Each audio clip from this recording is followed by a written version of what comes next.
See, in the last video, not sure if this will actually be the last video as of recording this, I was really caught up on Henry's line in the Insanity ending, lure them all back, together in one place. Which both Molten and Springtrap MCI I feel like didn't fit very well on their own. The phrasing really makes it sound like the MCI spirits are split up and need to be put together for some reason, like they're in multiple locations and need to come together. The problem being that classic Molten MCI has all 5 in Molten Freddy that are all in one place. And the same with Springtrap MCI, where they're all in one place. How does luring Scrap Baby, Molten Freddy, Scraptrap, and Lefty together free the MCI? Like, why is that combination important? Well, that made me think, what if it isn't about one or the other? Maybe it's exactly as Henry says. Maybe it's multiple characters. I think Molten Freddy is the classic 4, Freddy, Bonnie, Chica, Foxy, Gabriel, Fritz, Susie, Jeremy, with Charlie obviously in Lefty, and Golden Freddy and all things that come with it are in Springtrap. So let me just kind of break down how this story would work. Follow Me happens. Afton dismantles and takes the metal out of the classic 4, then comes back looking through the safe room for Golden Freddy. Keep in mind, Golden Freddy has so many weird supernatural properties, I don't think he was expecting Golden Freddy to be completely gone. In fact, I think Golden Freddy was there earlier in his efforts. It just wasn't doing anything, and he was just going to clean it up and get everything and go. And maybe snag Spring Bonnie while he was at it. But he made a miscalculation. The metal is not the only haunted part of the suit. The costumes bear their own fragments and fumes of the souls, which once gathered all together, led by the vengeful spirit, can face him down and corner him, leading to his death. At this point, he had only properly extracted the metal out of the classic 4. In fact, while you could have the whole soul mixture concept where it's just a bunch of their remnant soul metal mixed together and then melted and injected into each, I think you could also go further out that Funtime Freddy is Gabriel, Bon Bon, which is clearly possessed and sometimes counts as an animatronic or a unique set in Ennard, but sometimes doesn't. That's a whole fucking thing for another video.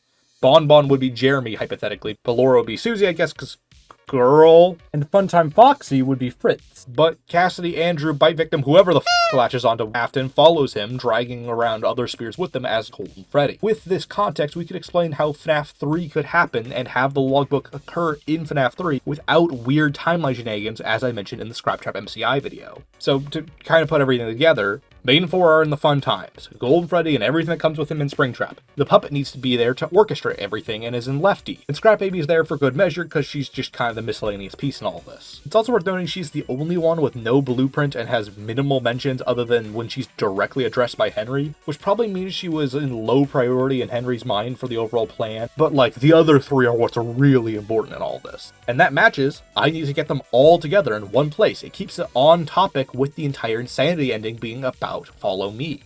So he doesn't randomly skip or ignore the fun times. He is talking about those spirits. The vengeful spirit basically tells us it is, no matter how many times they burn us. It says us when referring to William, which implies vengeful spirit has also been burned multiple times by multiple people. They burn us. And in a series where there's only 2 fires we know of prior to UCN, to be burned multiple times would imply they were both in FNaF 3 and FNaF 6. And guess who's a non-violent apparition sometimes in the game? Golden, Shadow, whatever the this Freddy is. And Golden Freddy is really highlighted in UCN. And also, it just happens that the only characters who interact with Mike in the logbook are ones associated with Threadbare and Golden Freddy. Or Afton in some way, if you follow the Andrew being the alter text theory or whatever. This also makes soul splitting less egregious where there's 2 copies of the consciousness existing at the same time.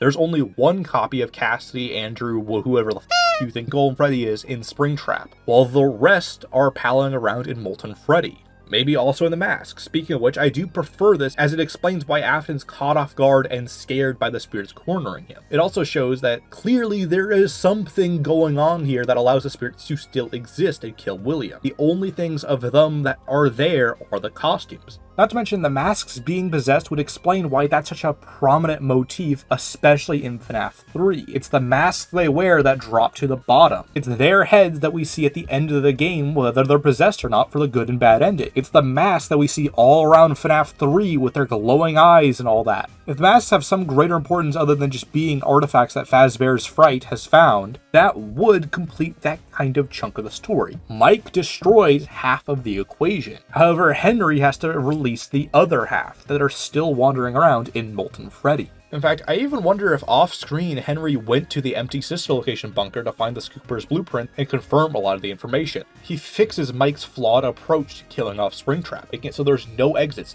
no way to get out. This, to me, fits more plot holes and problems than I've had with any prior Molten MCI interpretation I've seen, or any alternative idea I've made, like Springtrap MCI or Rockstar MCI.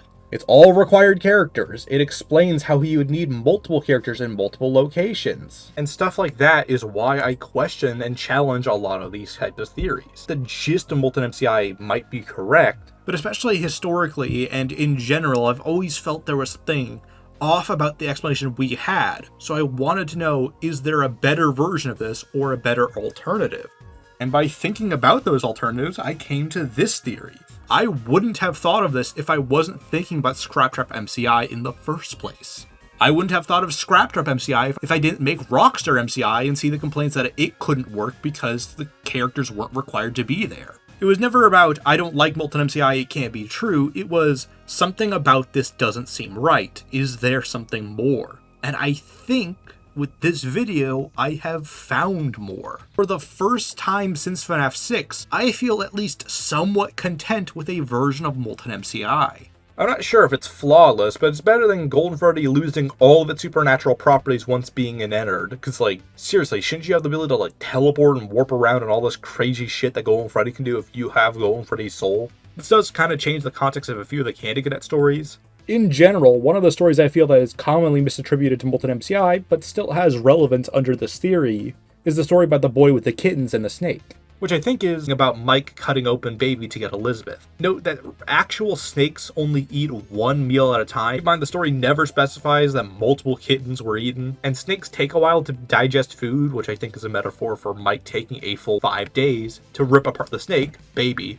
to put Elizabeth back together. I feel like this would also change with the man with the orphan story, where the burglar is William, and Mike is the man. 5 kids are the Funtime 4 plus Elizabeth. And to fit in their coffin, they need to be stitched together. And their coffin, weirdly enough in this context, is Mike. He is the thing they need to be put together to fit in. It's also worth noting that this might be my in general interpretation I use for future timelines, shenanigans, and stuff like that. I just feel like it's more recognizable and easier to grasp, and it also feels like the safest option overall. I think the only thing left I really want to cover and figure out is what the hell putting Elizabeth back together means under Molten MCI. To me, I think Shadow Elizabeth actually did answer this, even if that theory is overall wrong. Though I am wondering if there is a way to amend Shadow Elizabeth to answering that. But of course, I'll have to save that whole topic and discussion for Shadow Elizabeth if/when I get around to making that. Oh, yeah, I guess this needs a name, because it's technically not Molten MCI or Scraptrap MCI, so it's an arbitrary, stupid name. Molten MCI. Alter S. The S stands for Springtrap.